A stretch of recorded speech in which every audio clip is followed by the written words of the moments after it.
Hi guys, welcome. Douglas, I'm here with Douglas Whyte at his stable office, and let me tell you, it's a pretty sweet spot to be in right now. Surrounded by these amazing accomplishments, and I just want to say thanks, Dougie. Appreciate you being here and having us here. It's my pleasure. And waiting for us. Yeah, it's okay. You're very welcome. I want to start off with, first of all, your 13 consecutive Jockeys Championships. So tell me a little bit about that and the impact that it had. Obviously, you know, on an accomplishment level, but also how it affected you on a personal level, like the sacrifices you had to make and the mental challenges you had to face. I think anybody that's out there and has won a premiership or has been involved in trying to win a premiership will understand the commitment, the hard work, the dedication that goes into it. I won my first one, and it bit me, and I got itchy and hungrier and more determined. And then you win your second, your third, and your fourth, and suddenly it becomes a year in and year out, have to be done sort of thing. I probably became my biggest competitor. You mean mentally? Well, mentally and physically. If I was my biggest critic. If I did something wrong, it wasn't easy to digest.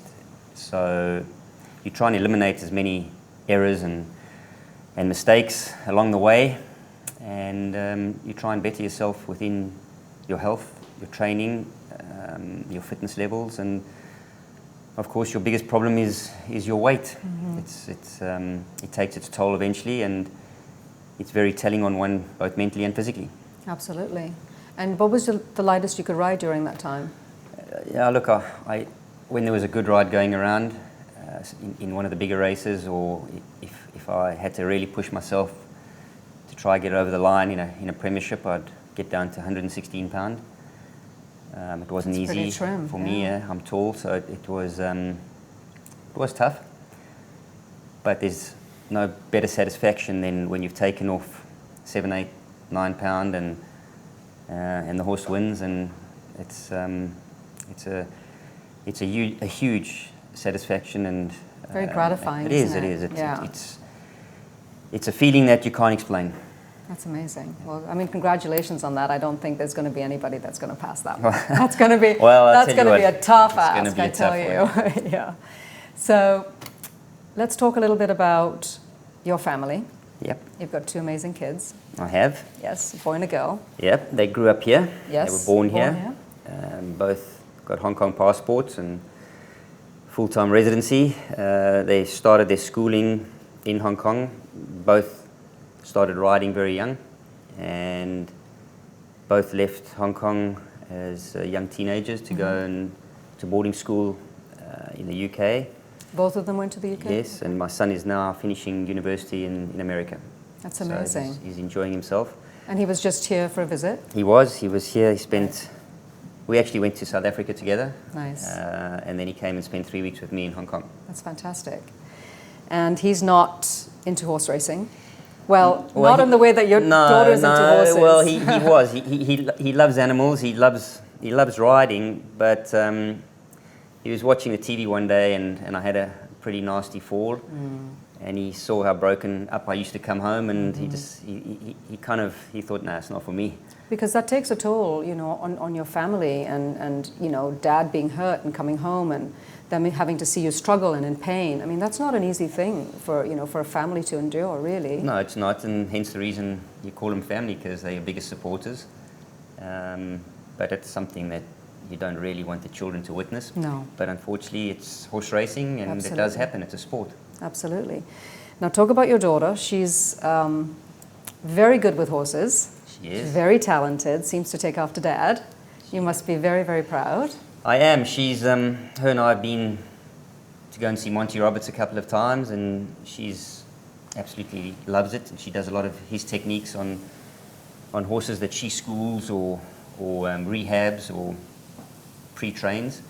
She's got her own 2 horses which she jumps competitively around Europe, and she's doing very well. I think they got nervous when watching me race. Yeah. It's worse for me watching her jump, because she's going over like 130, 135, and Yeah, it's nerve-wracking. I bet. As a dad, I mean, that is pretty nerve-wracking for sure.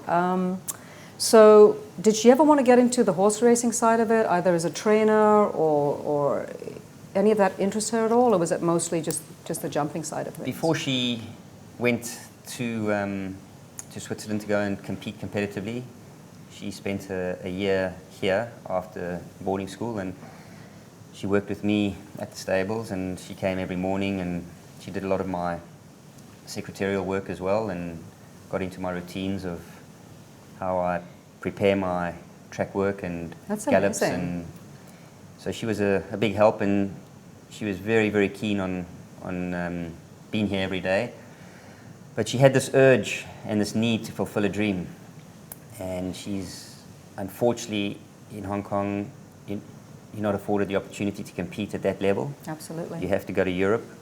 And it was kind of a mutual decision between us that she should go and do it. And if she doesn't, or she fails at it, or she, after a couple of years, she doesn't want to continue, well, she can always come back. But if she got stuck here and didn't do it, you always question yourself, what ifs? And life's too short to have the ifs. That's amazing. And, to have your support as well, I think that's absolutely fantastic. Well, I'm kicking myself in the shins now because let me tell you something, it's the What? most expensive sport or hobby in the world. Yes, it is. So it looks like I work for them now.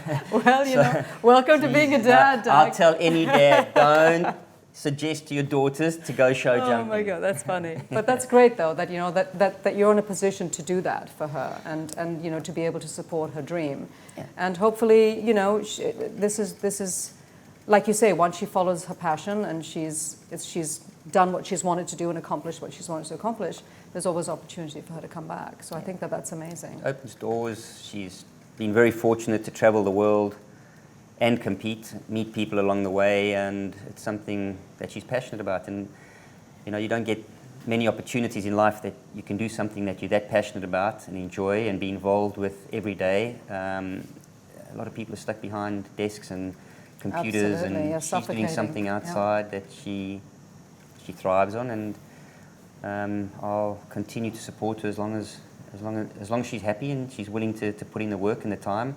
That's one thing I did say, it's expensive, but you put in the time and the effort and show me that you can do it on your own. You're not getting helpers or Right. grooms or those sorts of things. And so far she drives herself with the horse to That's the amazing. shows and those sorts of things. So she's matured a lot, and she's capable of running a stable. That's amazing. That's really, really great. Doug, let's talk about Gold Cup Day that World Pool sponsored in South Africa, and there was a race in your honor. Yeah, it was. It was How did that feel for you?